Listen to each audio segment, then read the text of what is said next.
Imagine this. A 12-year-old black girl, already battling a life-altering medical condition, is humiliated in front of her classmates, her hair forcibly shaved off by a teacher who didn't care to listen. The world watches in silence as the pain unfolds. And when the nurse, a black woman, hesitates but ultimately follows orders, it becomes clear this is more than just a dress code violation. This is about power, cruelty, and a mother who will stop at nothing to protect her child. What happens next will shake you to your core. Watch as a family fights back against an institution that tried to break them, and discover the fight for justice that no one saw coming. If this story moved you, make sure to like, subscribe, and share it with others. Let's make sure stories like this are heard. Ariel Peterson sat quietly at the back of her 7th grade classroom, pencil in hand, her eyes focused on the sketch in her journal. The soft scratch of lead against paper was the only sound. The classroom otherwise filled with the hum of voices and the rhythm of teenage life. Ariel, a 12-year-old girl with a quiet presence, had always been an artist at heart. It was the one place where she felt safe, where she could escape from the world around her. But today, as her pencil traced delicate lines of a bird in flight, she could feel the weight of her braids falling over her face. To most, her braids were just a style choice. But for Ariel, they were a shield. Beneath those long, intricate braids lay a condition that had haunted her since she was 9. Alopecia, a disease that caused her hair to fall out in patches. The world was not kind to those who were different, and Ariel knew all too well the harsh whispers that followed her wherever she went. Her braids, meticulously crafted, were her armor. They hid the raw truth of her scalp, the bald patches that others would surely judge. The world could see the braids, the beauty, the mask she wore, and for a while it worked. But today, that mask was about to be torn away. Ariel Peterson. The sharp tone of her teacher, Mrs. Roberts, sliced through the silence. Ariel's hand froze mid-stroke, her heart suddenly pounding in her chest. She looked up slowly, her breath catching as she met Mrs. Roberts' eyes, knowing this would not be an ordinary day. The teacher's disapproving gaze was already locked on her braids, her eyes narrowed with contempt. "What do you think you're doing?" Mrs. Roberts demanded as she walked toward Ariel's desk. Ariel's heart pounded as Mrs. Roberts approached her desk, the sound of her heels clicking sharply against the classroom floor. Ariel's stomach twisted with nerves, and for a moment, she felt as if the entire room was closing in on her. Every pair of eyes in the class was now on her, watching in silent judgment. The warmth of embarrassment spread across her cheeks, but she refused to meet anyone's gaze. "What is this?" Mrs. Roberts demanded, snatching the journal from Ariel's hands. She flipped through the pages with exaggerated disdain, her eyes scanning the detailed drawings. "So busy drawing instead of paying attention to your grades." The teacher's voice was cold, biting, and Ariel could feel the weight of her words, the sting of accusation. Ariel's breath caught in her throat.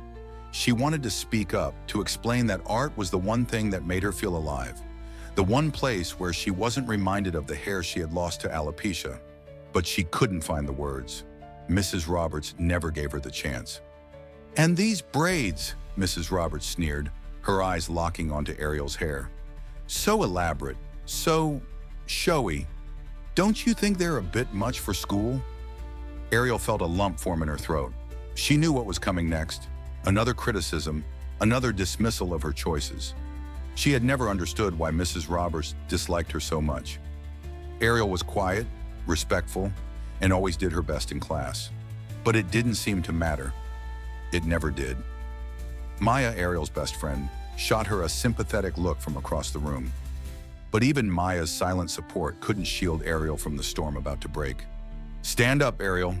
Mrs. Roberts' command was sharp, cutting through the tension. Ariel's hands trembled as she slowly rose from her seat, feeling every single eye in the room on her. "Come to the front of the class." With each step she took toward the front, Ariel felt smaller and smaller. She couldn't understand why it felt like the weight of the world was on her shoulders. Ariel's feet felt like they were dragging as she made her way to the front of the classroom, the murmurs of her classmates swirling around her like a storm she couldn't escape. Every step seemed to echo in her ears, and her heart thudded louder with each one. As she stood at the front, facing the class, The cold stares made her feel exposed, vulnerable, as though her soul was being laid bare for everyone to see. Mrs. Roberts circled her like a predator, her voice dripping with disdain as she continued to berate Ariel for her appearance. "This is exactly what I'm talking about. These braids are excessive. They distract everyone." The words stung, each one cutting deeper than the last. Ariel's fingers clenched into fists by her sides, the urge to hide growing stronger by the second. The teacher finally stopped in front of her, her eyes narrowed with contempt. "I don't care what excuse you have. Your hair has to go." Ariel opened her mouth, her voice barely a whisper. "But I have alopecia." Her throat felt tight, the words stifled by the lump of fear and frustration that had lodged itself there. "My mom filed paperwork for my condition. Please, you have to understand." But Mrs. Roberts didn't want to understand. "A medical condition? That's just an excuse, Ariel," she snapped. "I'm not interested in your excuses." Ariel's chest tightened as Mrs. Roberts grabbed her arm, dragging her toward the door. "Let's go to the nurse's office," she said, her tone final. Tears threatened to spill as Ariel was marched down the hall, her arm being pulled with enough force to leave bruises. Every student they passed turned their heads, staring, some with curiosity, others with pity. But no one spoke up. No one stepped in. She was alone in her humiliation. When they reached the nurse's office, Nurse Harris, a kind-hearted woman with soft brown eyes, looked up from her desk. She was startled to see Ariel in such distress, her braids gone, her scalp exposed. Ariel could feel the heat rise in her face, but she said nothing. She couldn't bring herself to explain again. Mrs. Roberts wasted no time walking up to Nurse Harris. "This girl is violating the dress code." Her voice was dismissive, as if Ariel was nothing more than a problem to be solved. "We need to remove these extensions immediately." Nurse Harris hesitated, her eyes softening with sympathy. "I don't know about this, Mrs. Roberts. Maybe we should call her parents first." But Mrs. Roberts was insistent. "I already checked with the principal. There's nothing about hair exemptions in her file. We're following school policy." Ariel felt her stomach drop. "Please, don't do this," she begged, her voice cracking. "My mom will be so upset." But it didn't matter. Mrs. Roberts was already motioning for the nurse to bring out the clippers. Ariel felt the cold sweat on the back of her neck as Nurse Harris reluctantly walked to a nearby cabinet and retrieved the clippers, her expression filled with regret. As the clippers buzzed to life, Ariel's heart pounded. This was it. There was no escaping. She closed her eyes, trying to block out the sound, the humiliation, the feeling of being stripped of everything she had worked so hard to protect. But it didn't work. With each pass of the clippers, Ariel's identity, her shield, was slowly taken from her. Tears streamed down her face as she watched her braids, her sense of control, her beauty, her pride, fall to the floor in a pile of shorn hair. It felt like a part of her was disappearing, like she was vanishing before her own eyes. "There," Mrs. Roberts said, her voice falsely cheerful, as though Ariel's agony was something. "Now you're in compliance." But Ariel couldn't feel anything but emptiness. She reached up to touch her scalp, the cool air stinging her exposed skin. She didn't recognize the girl in the mirror, the one whose bald patches stared back at her. Nurse Harris left the room for a moment, her heart heavy with regret. Ariel was left alone, trembling in the chair. "I want my mom," she whispered, the words barely escaping her lips. In the silence of the nurse's office, Ariel's world crumbled, piece by piece. But little did she know, this was not the end. This was only the beginning of a fight for her dignity, for her right to be seen as she truly was. As Ariel sat in the nurse's office, shaking with silent sobs, the world outside continued as if nothing had happened. The hallway remained as busy as ever, students moving between classes, unaware of the injustice that had just been inflicted on one of their own. But there was someone who knew, someone who had seen it all unfold. Maya Thompson, Ariel's best friend since kindergarten, was sitting in the back of the classroom when the teacher had called Ariel to the front. She had watched in horror as Ariel was dragged down the hall, helpless and trembling. It wasn't like Ariel to be the center of attention, especially not like this. Maya's stomach churned as she realized what was happening. She glanced around, her heart racing. Mrs. Roberts hadn't given Ariel a chance to explain. She hadn't listened to her friend, hadn't even tried to understand. And now Ariel was going to face this terrible moment alone. Without thinking, Maya pulled out her phone. She wasn't sure why she did it, but she couldn't sit back and watch her best friend be humiliated without doing something. The screen recorded in silence as Ariel was escorted to the nurse's office. Her body tense, her head lowered in defeat. Maya's finger hovered over the record button, a lump in her throat. She knew this was more than just a school rule violation. It was cruelty. It was a violation of Ariel's humanity. She had to capture it, to expose it, to make sure Ariel's voice was heard. The video was only a few seconds long, but those seconds were enough to show Ariel's pain, her silent begging, and the cold indifference of Mrs. Roberts. Maya's hands trembled as she hit stop on the recording. She immediately knew what she had to do. She had to send this video to someone who could do something about it, someone who could make sure this never happened again. Maya quickly sent the video to Ariel's mother, Lieutenant Colonel Sarah Peterson, who was stationed overseas. The text she attached was simple but urgent. "Ariel needs you. This happened at school. They shaved her head. All of it. I'm so sorry." Maya's heart hammered in her chest as she hit send. She didn't know what would happen next, but she knew that this wasn't the end. Something had to be done. Meanwhile, Sarah Peterson, miles away in a military base overseas, had just finished a long day of briefing. She had spent hours coordinating plans with her team, staying focused and calm despite the tension in the air. But when her phone buzzed, everything changed. The message from Maya flashed on her screen, followed by the video. Sarah's blood ran cold as she watched the clip. The sound of the clippers buzzing in the background, Ariel's tear-streaked face, the coldness in Mrs. Roberts' voice. It was too much.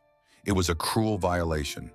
The woman who had always been strong, the one who had faced countless dangers in her military career, now felt utterly powerless. This was her daughter. This was her baby. For a moment, Sarah's mind went blank. The world outside seemed to fade away, and all she could think about was Ariel, her little girl, in pain, humiliated, and helpless. The thought of her daughter sitting alone in a nurse's office, vulnerable and hurt, filled her with a fury she had never known before. Without hesitation, Sarah stood up, her hands shaking as she dialed the number she knew by heart, her husband, Eric. But the call went straight to voicemail. Sarah's throat tightened. She left a brief message, her voice strained with emotion. "Eric, it's Sarah. I need you to listen to me. Something happened to Ariel. I don't know all the details yet, but I'm coming home. We're going to fix this." Sarah's military training kicked in as she made a quick, calculated decision. She would get on the next available flight home. She would confront the school, demand justice for her daughter, and make sure Ariel knew she was not alone. But this time, Sarah wasn't coming back as just a mother. She was coming back as a force of nature, and no one would stand in her way. As Sarah prepared for her return, Maya paced nervously, her mind racing. She knew Ariel needed her. She had always been there for her friend, but now this was different. They weren't just kids anymore. They were up against a system that was supposed to protect them, but instead it had failed. This wasn't just about one bad teacher. It was about a failure to see and hear their pain, to treat them as human beings. Maya swore to herself that she would stand by Ariel, no matter what. And as Sarah boarded the plane to come home, both women knew that this was only the beginning of a fight that would change everything. They had no idea how far it would go, but they knew one thing for certain. They were going to make sure that what happened to Ariel never happened to another child again. The battle had just begun. The flight from the military base felt like an eternity. Sarah Peterson sat stiffly in her seat, her military uniform sharp and perfectly pressed, a reflection of her disciplined mind and unwavering resolve. She stared out the window, her thoughts consumed by the image of her daughter, the tear-streaked face, the helplessness in Ariel's eyes. The deep sense of injustice gnawed at her, the anger burning in her chest, making it hard to breathe. As the plane touched down, Sarah's heart pounded with a new sense of urgency. She hadn't been home in months, but now everything was different. Her homecoming wasn't a joyous reunion. It was a mission, a fight for justice, a fight for Ariel. The moment Sarah walked through the doors of the airport, she could feel the weight of what was ahead. But she wasn't afraid. In the military, she had faced adversaries much more dangerous than any school principal or teacher. This was a different kind of battle, but Sarah knew how to fight for what mattered most. And right now, nothing mattered more than her daughter. Sarah didn't waste time. She called Eric as soon as she landed, telling him she was on her way. His voice was filled with relief and worry when he answered. He was just as devastated as she was, but he knew that if anyone could bring Ariel justice, it was Sarah. Within hours, Sarah and Eric arrived at the school, their hearts heavy but their determination stronger than ever. They were met by a cold and uncomfortable silence as they entered the office of Principal Jonathan Wexley. Sarah's uniform, her commanding presence, demanded instant respect. Every person in the room, from the secretary to the principal himself, could feel the gravity of her arrival. She wasn't just a mother seeking answers. She was a force of nature, and she was there to make sure the world knew what had happened to her daughter. "Principal Wexley," Sarah said, her voice calm but razor-sharp, "I'm Lieutenant Colonel Sarah Peterson, Ariel's mother, and you're going to tell me exactly what happened to my daughter today." Wexley's face paled, and for a moment, he looked like a man who had seen a ghost. He fumbled for words, his usual confidence crumbling under the weight of Sarah's gaze. "Ariel's hair was in violation of the dress code," Wexley said, clearly uncomfortable. He attempted to stand his ground, but Sarah's eyes never wavered. He knew that whatever justification he thought he had, it wouldn't hold up under the intensity of her stare. "You can't be serious," Sarah replied, her voice low, almost a whisper, but with an intensity that made Wexley flinch. "A girl with a medical condition, my daughter, was forced to have her hair shaved off without any understanding, without any compassion. You let this happen." Wexley's mouth opened to speak, but the words didn't come. He shifted nervously, unable to defend what had just happened. "This isn't about the dress code," Sarah continued, her voice now rising, controlled but unwavering. "This is about power, cruelty, and a complete disregard for my daughter's dignity." "I understand you're upset," Wexley began, trying to regain some semblance of control, but Sarah cut him off. "Upset doesn't even begin to describe how I feel, but I will tell you one thing. This is not over, not by a long shot." She stepped forward, her fists clenched at her sides. "If you think you can sweep this under the rug, you're gravely mistaken. I'm here to make sure this never happens again. Not to my daughter, not to any child." As Sarah stood there, her presence like a wall of steel, Eric finally spoke up. He had always been the calm one, the voice of reason in their family, but even his composure couldn't hide the fury burning inside him. "This isn't just about Ariel's hair," Eric added, his voice steady but filled with emotion. "This is about the systemic failures that allowed this to happen. It's about how the system failed to protect her." The room fell silent as Sarah and Eric stood together, a united front, ready to face the battle ahead. Principal Wexley, caught off guard by the intensity of their demand, shuffled papers nervously. "We'll need to conduct a full investigation," Wexley muttered, though it was clear he was just trying to delay the inevitable. "Investigation?" Sarah repeated with a cold smile. I don't need an investigation. What I need is accountability. I need answers, and I need them now." With that, Sarah turned and walked out of the office, her boots echoing with authority, leaving Principal Wexley stunned and speechless. As they made their way out of the building, Sarah's phone buzzed. It was Maya, and Sarah's heart swelled with gratitude for the girl who had helped expose the truth. "I'll call you when I have the details," Sarah said, her voice unwavering. She wasn't leaving until Ariel got the justice she deserved. For Sarah, this was just the beginning, and she was ready for whatever came next. The battle had shifted. What had begun as a single humiliating incident in a small nurse's office was now spreading across every part of their lives. As Sarah sat across from Grace Miller, their civil rights attorney, she could feel the weight of the decision pressing down on her chest. This wasn't just about getting Ariel's braids back. It was about ensuring this kind of cruelty could never happen to another child, ever again. Grace Miller was everything Sarah had hoped for in an attorney: calm, methodical, and, most importantly, relentless. She had a reputation for fighting tooth and nail against systemic injustice, especially when it came to discrimination. The moment Sarah had contacted her, Grace had jumped into action, gathering evidence, contacting witnesses, and preparing a case that would take the school district to task. Sarah's knuckles whitened as she gripped the edge of the table. "We're going to make them pay for this," she said, her voice filled with quiet fury.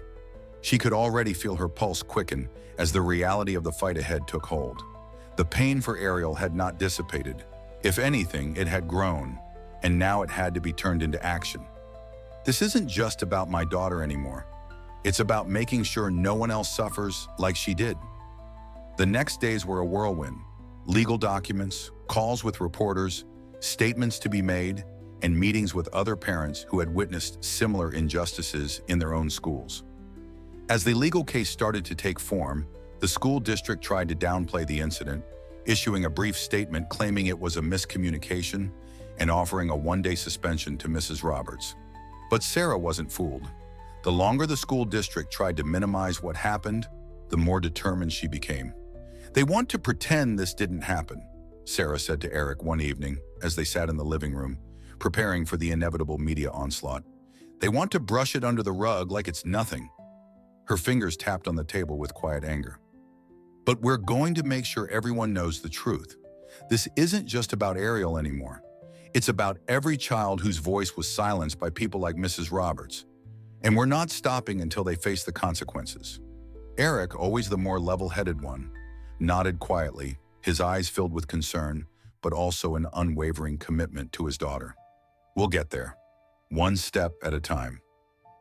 The first step was filing the lawsuit. The moment Grace Miller submitted the papers to the court, it became official. The Peterson family wasn't just fighting for Ariel's dignity. They were fighting for every child who had ever been wronged by an institution that was supposed to protect them. The lawsuit would include charges of assault, negligence, intentional infliction of emotional distress, and civil rights violations. The evidence was damning. Ariel had the medical documentation to prove her condition, and the video evidence of the shaved head was impossible to ignore. But what really made the case powerful was the system-wide failure. How the school had allowed this to happen, how they ignored Ariel's complaints, how they silenced her voice. As the case made its way through the legal system, the media began to pick up the story. News outlets ran headlines like, "12-year-old girl shaved by teacher in school dress code controversy," and "outrage over teacher's cruel treatment of student." The community in Northfield, Ohio was rocked. People who had once thought of Mrs. Roberts as a strict but fair teacher began to question everything they knew about her. Meanwhile, at school, things began to shift. Students whispered about Ariel, some in support, others in judgment. But Maya, who had stood by Ariel through every moment, was no longer just a friend in the background. She had become a voice for Ariel, speaking out on social media and showing the world that Ariel was not alone. Maya began to receive messages from other students and parents who had witnessed similar incidents, and it became clear that Ariel's case wasn't isolated. It was a symptom of a much larger issue within the school system. But the most powerful message came from Ariel herself. One night, as Sarah and Eric sat discussing the case, Ariel quietly entered the room. She hadn't spoken much since the incident, her silence weighing heavily on her family. But tonight she held something in her hands, a sketch pad. She placed it on the table and opened it to a page she had been working on. It was a self-portrait of herself sitting alone in the nurse's office, the clippers in the background, and her eyes filled with sorrow. But there was also a subtle strength in her expression. It wasn't just a picture of pain, it was a picture of resilience, a picture. "I want the world to see this," Ariel said softly, her voice steady but quiet. "I want them to know that I won't let this break me." Tears welled up in Sarah's eyes as she looked at the drawing. "You're so much stronger than you know, Ariel," she whispered. As the legal battle intensified, the Petersons knew one thing for sure. Ariel's fight for justice was just beginning, and no one would be able to silence her anymore. The wheels of change were in motion, and with each passing day, the truth came closer to light. The courtroom, the fight for justice. The courtroom buzzed with anticipation, the air thick with tension. Sarah Peterson sat beside her lawyer, Grace Miller, her face steely and determined. Ariel, now 13, was with them, sitting quietly in the front row, her eyes fixed on the proceedings. She was no longer the shy, withdrawn girl who had been forced to endure humiliation. She was stronger, though her trauma still lingered just beneath the surface. The story of her suffering was now being told in front of strangers. But it wasn't just her story anymore. It was a story that belonged to every child who had ever been silenced, ignored, or used by those in power. The courtroom was packed with people. News cameras flashed intermittently, reporters scribbled in their notebooks, and onlookers filled the seats, some with tears in their eyes, others in quiet disbelief. The case had become more than a local issue. It was now a symbol of the fight for dignity, equality, and accountability in schools across the country. Grace Miller stood up as the trial began. Her calm demeanor was unwavering, but there was an intensity in her eyes, a fire that only those who fought for justice could understand. She walked toward the judge's bench, her voice clear and measured as she addressed the court. "Your Honor," she began, turning to face the judge and then the jury. "This case is not just about hair or dress codes. It's about the abuse of power. It's about a teacher who wielded her position to humiliate and degrade a 12-year-old girl, who took away her dignity, her sense of self, and her identity. Ariel Peterson, a young girl who had already endured so much, was cruelly punished for nothing more than trying to protect herself from a medical condition that caused her to lose her hair. This wasn't a moment of poor judgment. This was a deliberate act of cruelty." Grace paused, allowing her words to sink in. She turned to face Ariel, who was sitting silently beside Sarah. There was no need for more words. The pain and strength in Ariel's face spoke volumes. "The evidence we have presented speaks for itself," Grace continued. "A video showing Ariel's torment, medical documentation of her condition, the testimony of witnesses. This is not a case that can be swept under the rug. It's time for accountability. It's time for justice." As Grace finished, she turned back to sit beside Sarah and Ariel, their faces a mix of anticipation and quiet strength. The tension in the room was palpable. Ariel's mother squeezed her hand tightly, and the small gesture spoke volumes. This wasn't just about a lawsuit. The days in the courtroom dragged on, each one feeling longer than the last. But today, as the final arguments were made, the weight of the moment hung heavily in the air. Ariel sat in the front row beside Sarah and Eric, her hands clasped tightly in her lap. The courtroom was quieter than ever, as everyone knew the time for deliberation was nearing. There was no turning back now. Grace Miller stood confidently as she gave her closing statement. She had carefully dismantled the defense's arguments, one by one, proving that Ariel's suffering had been no accident, no mere policy violation. It was deliberate, it was personal, and it was cruel. Grace's voice, calm and unwavering, echoed in the room. "We've heard from Ariel," she said, her gaze steady as she turned to face the jury. "We've heard from the witnesses, and we've seen the evidence. Ariel Peterson did nothing wrong.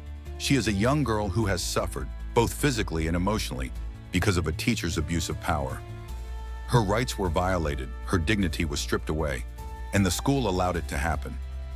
Sarah sat motionless, her hands folded tightly in her lap, but her eyes never left Ariel. She could feel her daughter's pain in the silence between them, but also there was strength. Ariel had already begun her journey of healing, and this trial was part of that process. But no matter the outcome, this fight would not end here. Ariel deserved justice. "This case is not just about the violation of a dress code," Grace continued, her voice rising with conviction. "It's about accountability, about making sure no child ever faces what Ariel has faced, about teaching our children that they are worthy of respect, that their differences should not be a cause for shame or cruelty. Today, we ask you to make it clear that abuse of power, especially in schools, will not be tolerated. We ask you to hold the responsible parties accountable." Grace paused, letting the words settle. The room was still. Sarah could feel her chest tighten as she fought to hold back tears, but she remained composed, her eyes locked on the jury. This was Ariel's fight.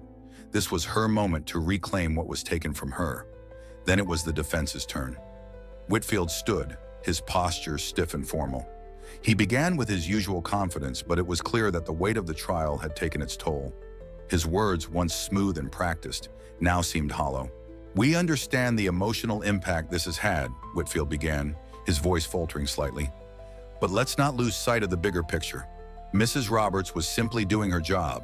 She followed the school's dress code, and in doing so, she followed the rules. There was no intent to harm Ariel. Yes, mistakes were made, But those mistakes were not criminal. This case is about overreaction and a misunderstanding of the circumstances. Whitfield's defense fell flat in the courtroom, the words failing to take hold. There was no denying the cruelty of Mrs. Roberts' actions, and no amount of legal rhetoric could obscure the undeniable truth. Ariel had been hurt, and there was no justification for it. As Whitfield finished his argument, the jury was dismissed to deliberate. The silence in the room was deafening. Sarah and Eric exchanged a brief, knowing glance. This was it. The decision now lay in the hands of 12 strangers who would determine whether Ariel's torment would finally be acknowledged or brushed aside. The next few hours felt like an eternity. Sarah had never been one to sit idly, but now, all she could do was wait. Her mind raced through every moment of the trial, the testimonies, the evidence. She couldn't shake the image of Ariel's face, the tears in her eyes as the clippers buzzed away her hair. She couldn't forget the sound of Ariel's voice when she whispered, "I want my mom." Outside the courtroom, reporters buzzed with speculation, but inside everything was still. Ariel, who had been so brave throughout this ordeal, remained quiet, her eyes fixed on the floor. But Sarah knew her daughter. She knew that this silence wasn't defeat. It was the calm before the storm. Ariel was reclaiming her strength, even now. Then at last, the door to the jury room opened. The bailiff stepped inside carrying a note. The entire courtroom held its breath as the jury returned to their seats. "Has the jury reached a verdict?" the judge asked, her voice steady.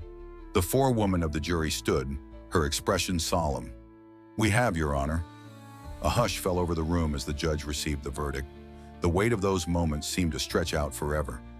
"In the matter of the case of Ariel Peterson versus Mrs. Evelyn Roberts in Lakeside School District," the judge began, her voice carrying through the room, "we, the jury, find the defendants liable on all counts."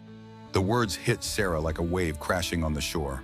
Her chest tightened, and for a brief moment, she felt as if the world had paused. Ariel's struggle, her fight, had not been in vain. "We award compensatory damages in the amount of $2 million, the judge continued.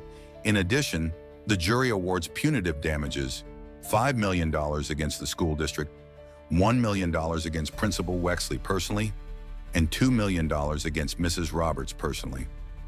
Sarah turned to Ariel, her heart swelling with pride. Ariel's face, though still pale, held a glimmer of something stronger than before. It wasn't just relief. It was the quiet satisfaction of knowing that her voice had been heard. The verdict was not just a victory for Ariel. It was a victory for every child whose pain had been ignored, for every child whose voice had been silenced. It was a statement to the world that no child should ever suffer in silence, and no adult in power would go unchallenged. As they left the courtroom, the sounds of reporters and flashbulbs filled the air. But Ariel, holding her mother's hand tightly, knew this wasn't the end. It was just the beginning of something bigger, something that would change the world for children like her. The days following the trial were a blur of press conferences, interviews, and public appearances. Sarah, Eric, and Ariel were thrust into the spotlight, their lives forever changed by the battle for justice. The media was relentless, but so was the demand for change. Ariel's story had touched the hearts of millions, and now the world was watching to see what would happen next. Ariel had always been an artist, a quiet girl with a vivid imagination. But now she was something else, an advocate. The victory in the courtroom didn't just mean monetary compensation. It was a powerful statement that could reverberate through schools across the country. The legal victory was a symbol of hope for children who had been silenced, for students whose voices had been disregarded. But amid the frenzy of media attention, the Peterson family focused on one thing: healing. Ariel, though still processing the trauma, began to speak again, albeit in quieter tones. It was through her art that she found the strength to express herself. The pages of her sketchbook, once filled with dark, jagged lines, now overflowed with color and light. Her once muted works transformed into bold declarations of resilience and hope. She painted with passion, her art becoming her healing process.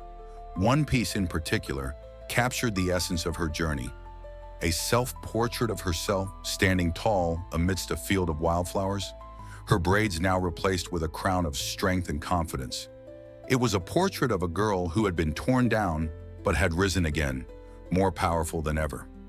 Sarah and Eric watched as their daughter's art filled their home, each painting a testament to the strength she had found in the face of adversity. They were proud of the young woman Ariel was becoming, but they also knew that the fight wasn't over. It had only just begun. In the halls of the school district, a different kind of battle was unfolding. The Ariel Protection Act, a law inspired by the fight for justice in Ariel's case, began to take shape. It was a comprehensive piece of legislation designed to protect students with medical conditions and ensure that their rights were never violated in the name of school policies. The bill would create strict guidelines for handling sensitive medical situations in schools, establish oversight mechanisms, and provide whistleblower protections for teachers and staff who spoke out against mistreatment. The governor of Ohio, Governor Eleanor Richards, publicly endorsed the bill, calling it a critical step forward in ensuring that all children, regardless of their condition or background, were treated with dignity and respect. No child should ever feel less than because of a medical condition, and no teacher should ever be empowered to strip that dignity away, the governor stated at a press conference. A few weeks later, the bill was signed into law, with widespread support from both sides of the political aisle. It was a victory for children, for parents, and for anyone who had ever felt the sting of discrimination. The Ariel Protection Act would ensure that what happened to Ariel would never happen to another child again. As the law made its way through the legislature, Ariel stood in front of her first public art exhibition, her heart swelling with pride. The exhibition, called Stripped, had been an idea she and Maya had come up with together. The pieces, each one chronicling a moment of pain and transformation, were displayed in a local gallery, with the proceeds going to support her therapy and advocacy work. The exhibition was a huge success, with all the paintings sold within hours of the opening. Each buyer was given a small card that explained the story behind the art, a reminder of the strength it took to turn pain into power. As Ariel stood at the opening, smiling and talking to visitors, she felt a sense of peace settle over her. She had turned her trauma into something beautiful, something that had touched so many others. Though the legal battles and media frenzy had died down, the Peterson family was forever changed. The scars from Ariel's ordeal would never completely disappear, but they had found ways to rebuild, both as individuals and as a family. Ariel's art became more than a form of expression. It became a way to heal, not just for her, but for others too. With the support of her parents and Maya, Ariel had become a leading voice in the fight for educational reform, speaking out about the mistreatment of children in schools, particularly children of color and those with medical conditions. In addition to her art, Ariel had begun a podcast with Maya called Unbraided.